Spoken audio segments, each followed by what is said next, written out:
નમસ્તે. આ વિડીયોની અંદર આપણે વાત કરવાની છે પીટીસીની જે જાહેરાત આવી છે પ્રવેશ માટેની, તેની આપણે ચર્ચા વિડીયોની અંદર કરવાની છે. અને આવનારા દિવસોની અંદર જેને પણ ભવિષ્યમાં શિક્ષક બનવું છે તેના માટેની ઉજ્જવળ તક જે છે તેની પણ આપણે ચર્ચા વિડીયોની અંદર કરશું. અને આવનારા દિવસોમાં કેટલી જાહેરાત આવવાની છે, કેટલા શિક્ષકો નિવૃત્ત થવાના છે તેની પણ આપણે વાત આ વિડીયોની અંદર કરશું.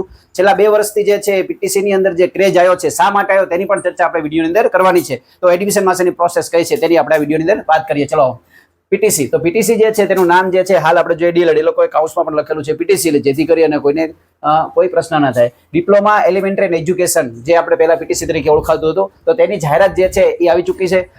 તારીખ 24/6/2026 થી લઈ 5/7/2026 સુધી જે છે ઓનલાઈન ફોર્મ ભરવાના રહેશે. આની અગાઉ જે છે એ ફોર્મ ઓફલાઈન હતા, જે પણ તમારે કોલેજની અંદર જે ભરવા પડતા હતા. હવે આ વખતે જે છે જે પીટીસી માટેની જે છે એ માંગ જે છે વધવા લાગી, એના કારણે ઓનલાઈન કરવામાં આવ્યા છે.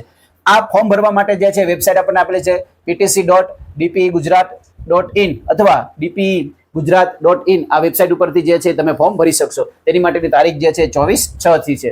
ખાસ આપણે વાત કરીએ તો કે ઓનલાઈન અરજી કરવાની છે, પણ ઓનલાઈન અરજી કર્યા બાદ આ જ વેબસાઇટ ઉપર તમને જે છે જિલ્લાની અંદર જે છે તમે જે ફોર્મ ભર્યું છે એ ફોર્મનું ચકાસણી જે છે એ કેન્દ્ર માટેનું જે છે સ્થળ આપ્યું છે. તો તમે જ્યાં પણ રહો છો એ તમારી નજીક જે સ્થળ પડતું હોય ત્યાં તમે ફોર્મની જે છે અવશ્ય ચકાસણી કરવાની રહેશે. અને જે પણ તેની નિયત ફી જે છે ગઈ વખતે જે છે 25 રૂપિયા હતી, આ વખતે જે પણ હોય તે ફી ભરી અને તમારે પહોંચ જે છે મેળવવાની રહેશે. આ ખાસ તમારે ફોર્મ જે છે ચકાસણી કરીને ત્યાં સબમિટ કરવાનું રહેશે, એ ભૂલાય નહીં, નહીંતર ફોર્મ તમારું જે છે રિજેક્ટ ગણાશે.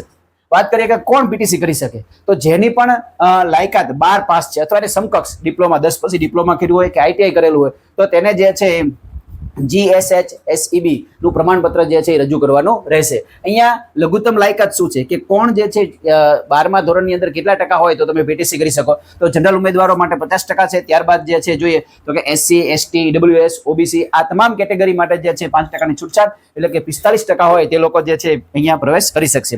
હવે પ્રવેશ માટે જે છે તમે કયા માધ્યમની અંદર જે છે પીટીસી કરી શકશો, તો ધોરણ 10 કે ધોરણ 12 ની અંદર જે પણ તમારું માધ્યમ હોય એ માધ્યમમાં તમે જે છે એ પીટીસી ની અંદર પ્રવેશ લઈ શકશો. તમે ધોરણ 10 ની અંદર ગુજરાતી મીડિયમ કરેલું અને ધોરણ 11-12 જે છે એ ઇંગ્લિશ મીડિયમની અંદર કર્યું હોય તો તમે બેમાંથી કોઈ પણ જગ્યા જે છે એ ઇંગ્લિશ કે ગુજરાતી મીડિયમની અંદર તમે જે છે એ એડમિશન લઈ શકશો. પણ ખાસ એ નોંધવું રહ્યું કે તમારે શિક્ષક બનવા માટે જે પણ ટેટ 1 ની જે જાહેરાત આવે છે, તો એ ટેટ 1 ની જાહેરાતની અંદર જે પણ માધ્યમમાં તમે પરીક્ષા આપો એ માધ્યમની અંદર તમે શિક્ષક બનો છો.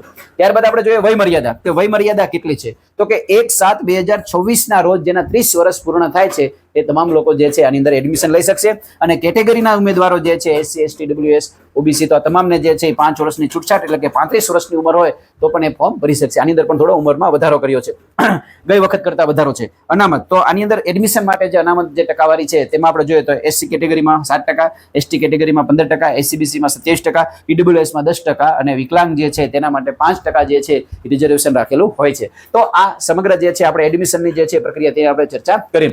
હવે મિત્રો આવનારા દિવસોની અંદર જોઈએ તો કે અત્યારે જે નવી શિક્ષણ નીતિ આવી છે, નવી શિક્ષણ નીતિ મુજબ કઈ શું છે તો કે જે છે એ 5+3+3+2+2, એટલે કે અહીંયા આપણે જોવા જઈએ તો શરૂઆતના જે 5 વર્ષ જે છે એ 5 વર્ષ 3 વર્ષ જે છે એ બાલ મંદિર અને પહેલું બીજું ધોરણ, એટલે કે ટોટલ 5 વર્ષ થયા. અહીંયા અત્યારે હાલ જોવા જોઈએ તો 3 વર્ષની અંદર 1 વર્ષ, એટલે કે બાલ વાટિકાની અંદર જેના પણ 5 વર્ષ પૂર્ણ થયા છે તે લોકો જે છે બાલ વાટિકામાં પ્રવેશ આપે છે અને પછી પહેલું બીજું ધોરણ. ત્યારબાદ જે છે એ 3, 4 અને 5મું ધોરણ એ અહીંયા આવશે, ઉચ્ચ પ્રાઇમરી વિભાગ. અને ત્યારબાદ આપણે જોવા જઈએ તો કે 6, 7 અને 8, પછી 9, 10 એ માધ્યમિક વિભાગ, 11, 12 ઉચ્ચતર માધ્યમિક વિભાગ. આ રીતની જે છે અત્યારે શિક્ષણ નીતિ છે. અહીંયા આપણે બાલ વાટિકાથી લઈ અને ધોરણ જે છે એ અત્યારે બાલ વાટિકાથી લઈ અને ધોરણ 1 થી 5, એટલે કે ટોટલ 6 ધોરણ થાય, ટોટલ 6 ધોરણ. તો આ 6 ધોરણ જે છે બને છે બાલ વાટિકાથી લઈ 1 થી 5, એટલે 6 ધોરણની અંદર જેને પણ શિક્ષક બનવું હોય એને ફરજિયાત જે છે એ પીટીસી ડીએલએડ કરેલું હોવું જોઈએ. અને તેના માટેની પરીક્ષા જે છે એ લેવાય છે ટેટ 1. આ ટેટ 1 ની પરીક્ષા જે છે એ ફરજિયાત જે છે એ પાસ કરેલી હોવી જોઈએ. અને જો એનો મેરિટમાં સમાવેશ થાય તો ચોક્કસથી જે છે એ શિક્ષક બની શકે છે. આવનારા દિવસોમાં અહીંયા આપણે જોઈએ કે અહીંયા જે આ 5 વર્ષનો સમયગાળો છે એ 5 વર્ષના સમયગાળાની અંદર અહીંયા પહેલું બીજું ધોરણ અને બાલ વાટિકા, એટલે કે 3 વર્ષ. અને આવનારા દિવસોમાં હજી પણ એવું બની શકે કે બાલ મંદિર જે છે, જે બાળકની ઉંમર જે છે એ 4 વર્ષ પૂર્ણ થઈ ગયા છે, તો એવા તમામ બાળક 3 વર્ષ પૂર્ણ થઈ ગયા છે, 4 વર્ષ પૂર્ણ થઈ ગયા છે, તો આવા બાળકો જે છે એવા બાળકોને પ્રાઇમરી વિભાગની અંદર એડમિશન પણ આપવાની શક્યતા રહેલી છે. જેથી કરીને આવનારા દિવસોની અંદર જે છે એ 1 થી 5 ધોરણની અંદર જે છે એ શિક્ષકોની ભરતી ખૂબ મોટા પાયે થવાની છે. તેના માટેનું ભરતી કેલેન્ડર પણ આપેલું છે, તેની પણ આપણે ચર્ચા કરીએ. તો અહીંયા જે છેલ્લા 10 વર્ષ જે છે એ આવનારા 10 વર્ષનું જે ભરતી કેલેન્ડર છે તેની અંદર નિવૃત્ત થવાનો રેશિયો જે છે 44,007 આટલા શિક્ષકો જે છે એ આવનારા 10 વર્ષ એટલે કે 2033 સુધીમાં આટલા શિક્ષકો નિવૃત્ત થવાના છે. એની સિવાય જે આપણે વાત કરીએ તો આની અંદર પણ સંખ્યા વધી શકે. માની લો કે આવનારા દિવસોમાં HTATની પરીક્ષા આવવાની છે, કોઈ સ્વૈચ્છિક નોકરી જે છે મૂકી દે અને તેના કારણે પણ જે છે એમાં સંખ્યામાં આટલા તો થવાના જ છે, પણ આની સિવાય પણ બીજી જે છે એમાં સંખ્યામાં વધારો થવા, કોઈ ઘટાડો થવાની શક્યતા નથી. હવે એકાએક કેમ આ સંખ્યામાં વધારો થયો એની આપણે ચર્ચા કરીએ. તો આ શિક્ષણ નીતિ અગાઉ જે શિક્ષણ નીતિ હતી તેની અંદર આપણે જોવા જઈએ તો એક પ્રાઇમરી વિભાગ એટલે પ્રાઇમરી વિભાગ જે છે 1 થી 7 હતું. તો 1 થી 7 જે છે એ પ્રાઇમરી વિભાગની અંદર આપણે ચર્ચા કરીએ તો 1 થી 7 પ્રાઇમરી વિભાગની અંદર જે શિક્ષકો હતા એ શિક્ષકો બધા પીટીસી કરેલા હતા અને ત્યારબાદ 8, 9, 10 અને 11, 12 તો આવી રીતે વિભાગ પાડેલા હતા કે 1 થી 7 ધોરણ હતા, પછી 3 ધોરણ અને પછી આગળ આપણે જોઈએ તો કે 2 ધોરણ એટલે કે 1 થી 7 પ્રાઇમરી વિભાગ, 9, 10, 11 માધ્યમિક અને 11, 12 એટલે ઉચ્ચતર માધ્યમિક. તો આની અંદર જે છે એ બીએડ કરેલા શિક્ષકો જે છે એ ત્યાં શિક્ષક બની શકતા હતા.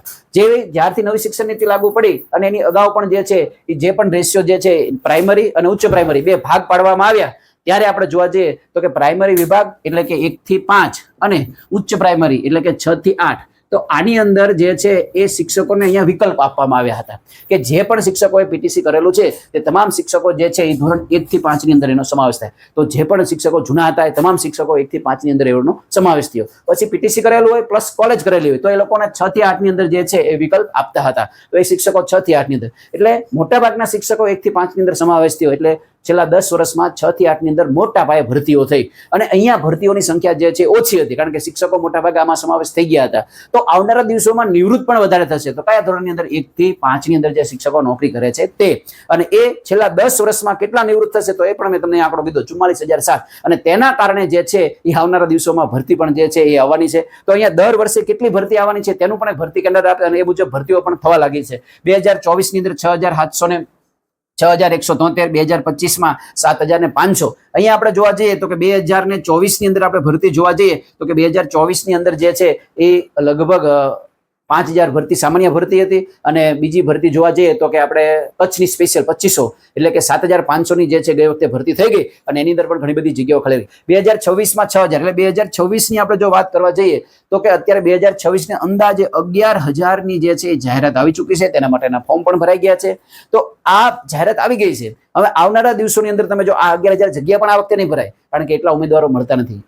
ગયા વર્ષે જે ટેટ 1 લેવાની તો એ ટેટ 1 ની અંદર લગભગ 1 લાખની આજુબાજુ ફોર્મ ભરાણા હતા. તેમાંથી ઘણા બધા ઉમેદવારો ગેરહાજર રહ્યા હતા અને માત્ર ને માત્ર લગભગ એનું 12% આજુબાજુ રિઝલ્ટ આવ્યું હતું. એટલે 10,000, 10 થી 11,000 લોકો ઉમેદવારો જે છે પાસ થયા હતા.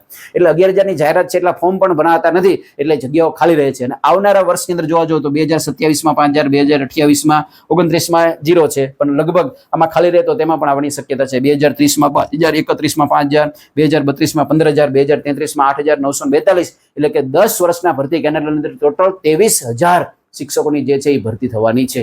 એટલા માટે સુવર્ણ તક છે. જેને પણ આ વખતે ધોરણ 12 પાસ કરેલું છે તો અન્ય બીજું કાંઈ કર્યા કરતા તે લોકો જે છે પીટીસી નો વિકલ્પ જે છે સ્વીકારે અને આવનારા દિવસોની અંદર જે છે એ માત્ર ને માત્ર તમે ટૂંકા ગાળાની અંદર જે છે શિક્ષક બની શકો અને શિક્ષકની અંદર જે છે પગાર ધોરણ પણ અન્ય નોકરીઓ કરતા જે છે ખૂબ સારું છે. વર્ગ 3 ની નોકરી કહેવાય.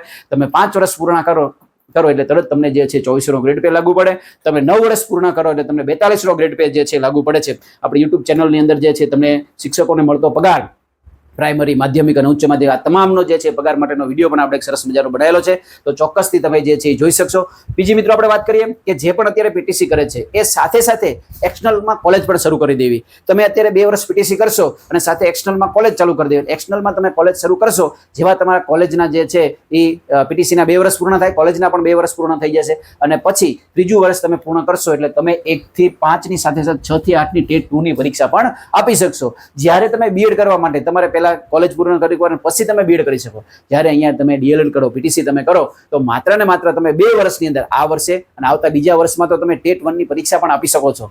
આ વર્ષની આપણે વાત કરીએ તો ઘણા બધા અત્યારે બીજા વર્ષમાં પીટીસી કરે છે તો એ લોકોએ ટેટ 1 ની એમને ફાઇનલ પરિણામ પણ હમણાં જાહેર થયું અને અગાઉ જે ટેટ 1 ની પરીક્ષા આવી હતી તો એમને પરીક્ષામાં બેસવા દીધા અને જે પણ ઉમેદવારો એની અંદર પાસ થયા છે આ વખતે શિક્ષક પણ બની જશે. દિવાળી સુધીમાં એ લોકોને શિક્ષકનો ઓર્ડર પણ આવી જશે. એટલે ખૂબ અહીંયા જે છે મિત્રો ચાન્સ છે. તો જેને પણ ધોરણ 12 પાસ કરેલું છે એ તમામ જે છે એ તમામ લોકો જેને 12મા ધોરણની અંદર સારા ટકાવારી થાય છે એ ઓનલાઈન જે છે ફોર્મ ભરવાના છે. તો પીટીસી ની અંદર જે છે સુવર્ણ તક છે ઓનલાઈન ફોર્મ ભરી દેવા અને ફોર્મ ભરી અને ખાસ તમારે ફોર્મ જે છે એ જે પણ ચકાસણી કેન્દ્ર સ્થળ છે અહીંયા તમારે ચકાસણી કરી અને ત્યાં સબમિટ કરવાનું રહેશે અને પહોંચ જે છે તેની તમારે મેળવી રહેવાની રહેશે. ખાસ તમારે નોંધવું રહ્યું. તો મિત્રો આવનારા દિવસોની અંદર જે પણ અહીંયા કંઈ અપડેટ આવશે ચોક્કસથી આપણી વેબસાઇટની અંદર તમને મૂકીશું. આ વિડીયો તમને કેવો લાગ્યો ચોક્કસ કોમેન્ટ બોક્સની અંદર જણાવજો. અસ્તુ, જય હિન્દ, જય ભારત.